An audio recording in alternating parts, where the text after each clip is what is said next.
Hey there. Today I'm going to be doing an update on my ease of play tier list from over 2 years ago. My name is Nate, and welcome to the Gamers Guild. So I've been a little bit under the weather this week, and what's better to do and easy to do than a tier list video on a sick week? And also it's been like 2 years since I've last done a tier list like this. We have five new affiliations that weren't in the previous one. Not to mention, it feels like 20 leaderships that didn't exist at the time. So it's certainly time for an update. The aim of this video is to go over how easy it is to pick up and play all of these different affiliations well at anywhere from a casual level to play to the high power games. I'm not going to be taking a competitive play level into account because the number of reps needed to get to that level of familiarity of a list just really kind of starts to skew things from the otherwise average. I'm going to aim to give maybe a 1 minute overview of each affiliation as I rank them and why I'm putting them where they are. These rankings will go from D to S, with S tier being affiliations that are just very easy to see synergies and play patterns, with straightforward leaderships and a wide roster of characters to play with. D tier kind of being just the opposite of that. And everything else at varying levels in between. So, with that said, let's get into the list. All right, and here we go. I'm just going to go alphabetically down the line here, starting with A-Force. A-Force does have a wide roster, which it has going for it, and a wonderful selection of characters, and even really a nice leadership giving out power. However, I'm going to put them in C tier because having all of your only leadership option be sixth threat makes for a little bit more difficulty in list building. It also creates play pattern problems on wider secures. So if you're like on a D secure, trying to figure out where She-Hulk needs to go, and also the chance of overextending with your leader when you're newer to the game or just picking up A-Force for the first time, thinking She-Hulk might be a little bit more durable than she is going to put you not out just sixth threat of character, but also take out your leadership from the game, which can be rather brutal. Asgard, I'm going to put up into B tier. Asgard has a pretty well-defined roster of heavy beat characters, and with those kind of some of those higher threat levels, the leadership plays really nicely, making sure they have optimal activation efficiency or even just extra hit points. They can play well on pretty much all the different kinds of scenarios. And I'm honestly just really excited to see what else this next wave of Asgard brings to the team. For Avengers, I'm going to put them in S tier. Avengers have four leaderships. Hulkbuster is a little bit of a meme one, but it still does nicely in the right matchups. But mostly because Discount Steve, Mighty Steve, and Sam all have leaderships that are very straightforward, very friendly. So if you're playing Discount Steve, you play characters that have leaderships or superpowers that you're able to use discounts with. If you play Mighty Steve, you look for attack triggers that need certain things to trigger additional effects, so you get bonus effects. And then Sam is just very beginner friendly because he can't be the leadership is very anti-punishment, I guess is maybe the best way to say it. Just because it's very hard if you are slightly out of position, one of your characters get dazed, now that character can suddenly be in position. As well, they have a gigantic roster of characters. So Avengers are going to be the first S tier because they just kind of have everything. They're a great team to learn the game with. Black Order, I was very tempted to put them up at B tier because their game plan is very straightforward. It's a murder kind of team, very good at killing. Thanos also offers some control depending on gems. However, I'm going to put them down at C tier. This is mostly because similar to the She-Hulk problem, where if you have your big bad leader Thanos go out and get mispositioned and daze, it gets very difficult. It's also sometimes a little bit awkward because Black Order plays very tall, meaning that you are playing with very few models. but all of the models that you are bringing are high threat value. So the mispositioning on them is a little less forgiving than something like Sam and a leadership that encourages you to go wider. Magneto and the Brotherhood, which is also Mystique, I guess. For me, mostly Magneto. I'm going to put them in B tier. They have a wonderful array of pieces. They're able to play on all the different scenarios. There is a little bit of trickiness to it, I think, where you need to know and learn, hey, when do I bring Magneto as my leader? When do I pivot into Mystique? And vice versa. Maybe you lean into Mystique, which just in that case you need a little bit more planning for what you're going to do before you get to the game table. It's not just you pick up your team, you take them, and you. It's not as plug and play, basically. Then for the Cabal, I'm putting them in A tier. They have, again, just a huge variety of characters. They have Malekith's leadership, which is a very straightforward game plan. The world leader, Red Skull, who also has a very, very broad, just, hey, we want you to attack and deal damage kind of leadership. Old Red Skull, also very straightforward attack and benefit kind of leadership. Since it's a little bit wonky, but we're trying to aspirate for the best of these different affiliations. Uh, and on the whole, there's just plenty of great options within this affiliation. They're able to deal with any kind of crisis at hand, similar to the Avengers, just not quite as beginner friendly, in my opinion. Which leads us to Convocation, which is going to be the first D tier. This is, again, this tier list has nothing to do with my opinion on how good any of these affiliations are or anything like that, because Convocation is quite good. They're also just not the easiest team to pick up and play very well. They have a very complicated leadership, so much so that their leadership has two sides to it, and you have to pay power to swap between sides. A lot of their focus relies on their team tactic cards, and they are a team that, if without some of their team tactic cards, like the book and play Ironbound book, your team is suddenly very vulnerable to the most common attack type and throws. So there's a little bit more, or really a lot more nuance to this team than some of the others. So I'm going to put them in D tier. Uh, Following that is Criminal Syndicate, which is another team that I think is worthy of the S tier.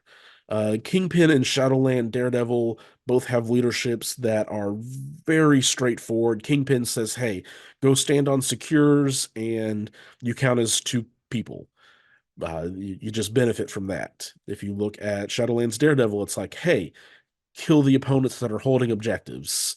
And both of these leaders are able to then look at character options that fit with that game plan very well. If you're Kingpin, you start looking at more durable characters like Rhino and Lizard. If you're going the Shadowlands way, maybe you look for characters that already have rerolls or have rapid fire, so they're getting more rerolls out of their attacks. Again, also a very wide open selection of roster, so it has multiple pay patterns depending on what you want. Like like Avengers, very easy to get into. Then we have Dark Dimension, which is going to sit down here in the C tier with She-Hulk and Thanos. Uh, Again, mostly just because you have an eight threat leader. Uh, it is difficult to build your team around. Well, no, it's easy to build a team around him because you don't have any limitations there, other than that you have an eight threat character that can sometimes just make the game a little bit more difficult to play. On the bright side here, uh, you're able to bring anybody else that you want, so you can bring a lot of like low threat, three threat, two threat characters to help with your board state and spread it out so that having eight threat dedicated to one spot is not too detrimental.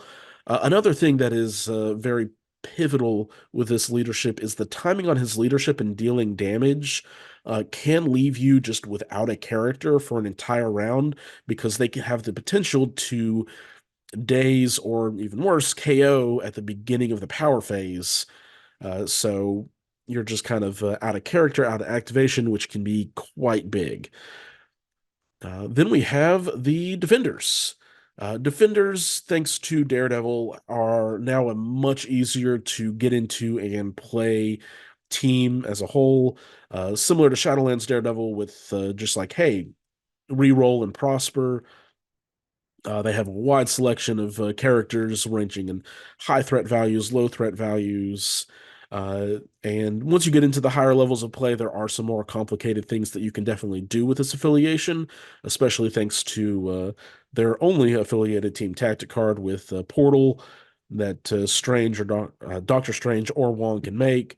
But as a whole, they're a team that's pretty easy to get into and just kind of profit with. They are able to go wide. If they want to, they can go tall with characters like Hulk and Ghost Rider, not Ghostbusters. New movie on the mind. And then next up, we have Guardians of the Galaxy. This one is either high A or low S. Uh, I think I'll just throw them an S. They're really good. Star-Lord's leadership is very open-ended and just benefits a character to give them two extra roles, whether that's on defense, offense. At the end of the day, wherever they need it, they have a pretty wide selection as far as roster characters go. Uh, they're able to go very wide if you want to. So you can bring in like Groot, Rocket, and Star-Lord, and that's like a solid three-man team, and you're already at eight threat. You're not even at 10 threat yet. Uh, and then on the other side of that, if you want, you can go a lot higher on your projected threat. You can bring in like Cosmic Ghost Rider and then splash another high threat character. So you have these really big, powerful pieces getting the benefit of the reroll consistently instead of kind of diluting Star-Lord's leadership. So all in all, it's not extremely punishing because Star-Lord's already going to be on the back. He's cheap, so even if he does days, it's not world ending. So yeah, I'm going to put them at S tier at the end of the day. Hellfire Club has really nice legs, all in all. It's a little bit of a weird leadership that is a little bit more thinky, but it doesn't take a ton of reps to figure them out. So I'm not going to put them as low as C tier, because just getting good generic use out of this leadership is not the hardest thing to be able to do and figure out. However, I also will say it's not when you're really trying to start to optimize and figure out just how far to push the leadership. I think it does get a little bit more complicated, so I'm going to leave them here at the B tier. Hydra will similarly be the B tier. They've got a couple of different leaderships. Both of them are good. One of them is kind of a build around with Strucker's uh, tribal status condition kind of affiliation look at it. And you can build around that and have fun and just constantly be healing and displacing those annoying status conditions you don't want. While Red Skulls is just a nice power buff that's rewarding you for things that you already want to do. All in all, good team. It's a wide team, so I'm going to leave them at B. Similarly, honestly, we're just kind of in a stretch of Bs. Inhumans and Midnight Suns also B tier to me. Uh, Both of these teams are just able to do everything they want to do. They have for the Inhumans, all of your inaffiliation picks for the most part are going to have an additional consistency engine on themselves with rerolls and just a strong base. Uh, you could probably make an argument for Inhumans dropping to C tier just because their leadership of handing power off to one another can make for some more complicated plays and a round one plan kind of needed to get the most bang for buck. But there's also a very, like, if you're not playing at the, again, that competitive level, you don't really need to have a super deep game plan there. Midnight Suns, additional movement on your leadership for one power. It's just very good. It's very generic. They have a nice roster of characters from Voodoo, Ghost Rider, Immortal Hulk. And really, my only complaint about them is that they don't have magic in the roster. when Magic should be in the roster. I know that Suns SUNS versus Suns SONS are technically two whole different things. I don't want to hear it. I want her in Midnight Suns. Next up is the Sentinels, and Sentinels are going to be D tier. This is not punishment for their leadership. It's mostly just punishment for they only have four affiliated characters, two of them being the exact same character. And it makes them kind of vulnerable to certain things. You're able to splash a lot, but none of these affiliated characters are three threat. So you're playing with some kind of a higher, more expensive characters than not with this team.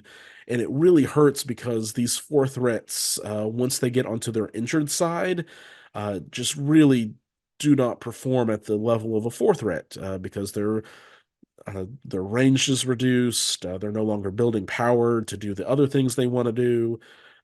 All in all, Sentinels are just kind of in a rough space, and it's not just a testament to their power level, but also because the limited roster makes them a little bit more hard to pilot really effectively right now, in my opinion. Next up, Shield does have a really wide roster, does have cheaper leaders. I'm still putting them at C tier because a lot of their more optimal things to really start synergizing well with leaderships and stuff, and really, I guess, also take into account the team tactic cards that they have and the shenanigans you can use with like Eye in the Sky, means that for the most part, this probably is somewhere between a B and a C, but I'm going to leave them here at C because there are some complexities to them that make them not the easiest to just pick up and succeed with. However, the next two teams I do think are a little bit easier to put on the table and profit. Uh, Spider Foes, whether you're going Doc Ock or Green Goblin, uh, none of their characters are overly complex. They have some solid team tactic cards that are pretty straightforward in their use. There's not like a, oh, do I use this now kind of a thing behind them. Green Goblin's leadership is just purely offensive. The hardest thing about it is just remembering to use it. And then Doc Ox is also just absolutely nice, where you're getting extra power and also removing some of the worst kinds of status conditions in the game. So, all good things for them there. Similarly, Wakanda, very easy affiliation to just kind of pick up, play, and profit. They have a great variety of team tactic cards, a good variety of characters. I don't necessarily want to say that I would recommend going out and using the new Usurper Killmonger model for your first leadership. Probably stick to one of the Black Panthers. But all in all, very good team with a nice selection of team tactic cards, a nice selection of characters, even having a pretty good two threat with Okoye. Uh, yeah, I don't know if there's much more to say about Wakanda. They're good. Yeah. Uh, Next up, Weapon X. Weapon X is one of the more difficult ones. They have a limited roster. The roster is full of good characters, don't get me wrong, but it is still kind of a little bit more of a limited roster. Their leadership takes a team tactic card, which is unfortunate.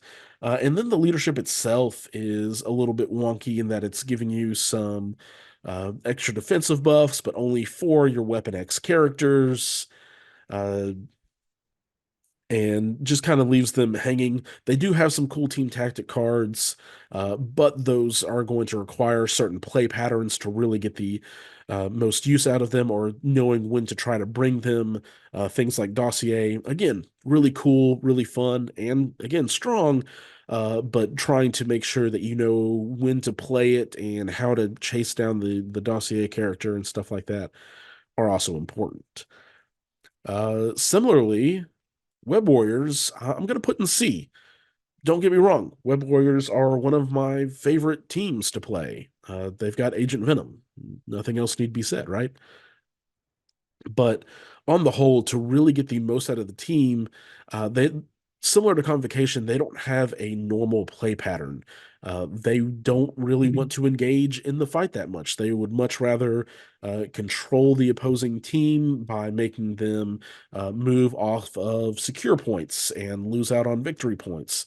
They want to go in and steal away extracts. And so it's very tempting to go in, get caught up in the fight, use all webbed up for a big brawly turn and stuff like that. But their overall pay patterns to really seek success, I think you need a little bit more experience with typically. And we'll round this out. Winter Guard, also C tier. I think at this point the limited roster selection makes it a little bit more difficult. But mostly because, and don't get me wrong, Crimson Dynamo is a fantastic model as long as you play on certain types of secures. Having Crimson Dynamo as your leader and needing to play on a D secure is unfortunate, especially when some of your other affiliated pieces like Ursa Major and Omega Red also aren't particularly fast characters.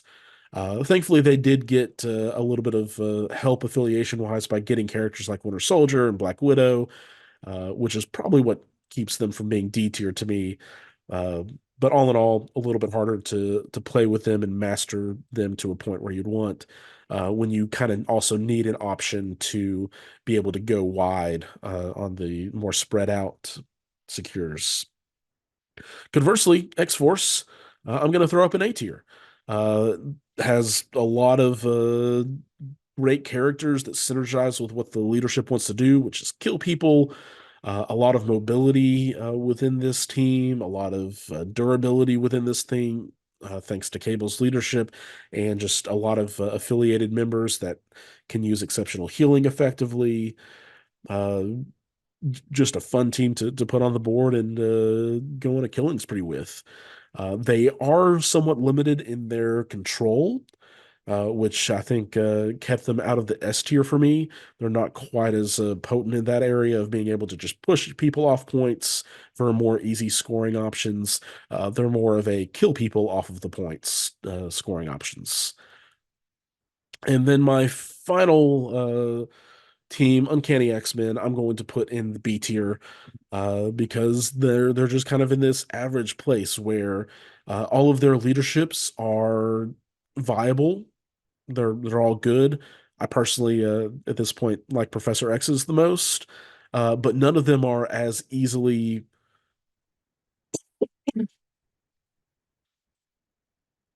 but none of them are easily plug and play as something like Avengers have, where you have to do a little bit more planning of what pieces you want to have in a certain affiliation to really begin to get those different things going online. They have a great variety of team tactic cards that makes them pretty good all in all. Honestly, I could see bumping them up into A tier because they do have a very forgiving set of team tactic cards that are not very complicated to use, like shields or convocations are, that give them that extra durability with exceptional healing, Xavier's Dream, and the like. But all in all, just mispositioning on either Storm or Charles when they're your leader can be very punishing because they are not durable pieces. And Cyclops' leadership is good, and he's a little bit more of a durable piece. He's not going to melt quite like Charles or Storm might. Plus, he has the advantage of wanting to hang back anyway. Uh, but you can't just judge the affiliation by one leadership. So all in all, I think X-Men are still very easy to come in, play effectively. But because they want certain things because of their team tactic cards, like pay to flips, and making sure you're getting the most out of those, I'm going to leave them here at B tier. And that is all I have for today. Let me know down in the comments if you disagree strongly with any of these, if you think maybe Avengers should have been in the like B tier or something absolutely wild like that. Today is also Star Wars Unlimited pre-release weekend, so if you are getting into that game, I know I'm excited to attend my first pre-release for that tonight as I'll begin to hopefully start covering that a little bit in the coming weeks as once I actually have some product in hand. Thank you all for watching, and until next time, Keep on gaming.